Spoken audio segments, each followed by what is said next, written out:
It's impossible to sum up how personal Love Violet is. Stories and histories are always personal, as is the harm of false myths used to demonize.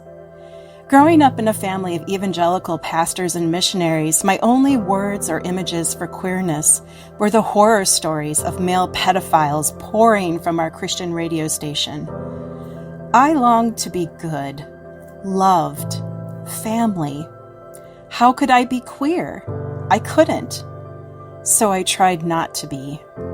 I suppressed and repressed until it was choking me.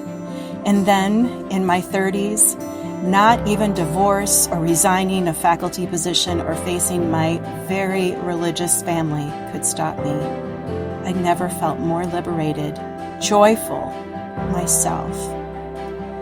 But unlike many kids today, when I saw the disgust disfigure my grandmother's usually loving face, I was grown, physically safe, surrounded by support. So many kids are not. So I wrote Love Violet directly to them, around the politics and terms and slurs. I wanted to break the silence with a love story. I wanted to give kids words for themselves like magnificent, dream, adventure, and the word for how we thrive together. I wrote the truest story I could about what young love feels like, that awe, being dazzled, and I wove in the gender expressions of many I love and myself. Growing up, I hadn't seen gender nonconforming gals portrayed as tender, or feminine ones as sporty or queer people of color honored ever.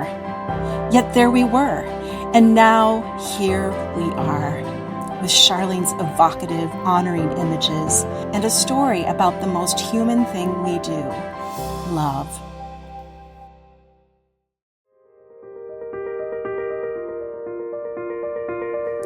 But not everyone wants to acknowledge our shared humanity.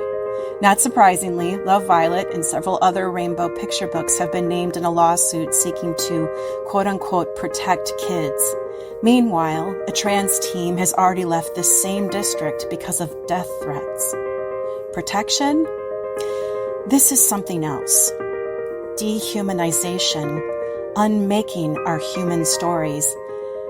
And it's a little weird for me because I used to be that kid carrying handwritten notes to school, asking to skip activities for religious reasons. I know this earnestness. It's likely very sincere. But how can one be excused from our shared humanity? What of the queer children in these families? Their kids' peers witnessing themselves described as dangerous monsters. As I wrote in an essay for We Need Diverse Books, erasing or defacing any group's humanity is nothing short of a genocidal wish. A task easily outsourced to the playground, school boards and legislators, parents and police, frightened folks with guns. And too often, the instruction to not exist hits home. These stakes are so high, and that's why we're here, throwing everything we have into this work, especially for our kids of color, our Native and trans kids.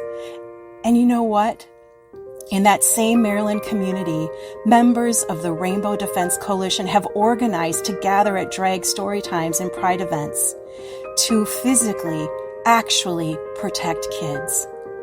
While hate groups scream at children, punch the air with fists, these neighbors pop open rainbow parasols, turn up the music loud, and with their bodies and joy, they shield and surround these kids with safety, with love. They say, soak up these stories, darlings. Drink in these pictures. So when the stones fly, you'll already know who you are. Beautiful, precious family. And that's what you do every day. Thank you for sharing this mission, our books, your hearts. Our kids need you. They need you. They need you. Thank you.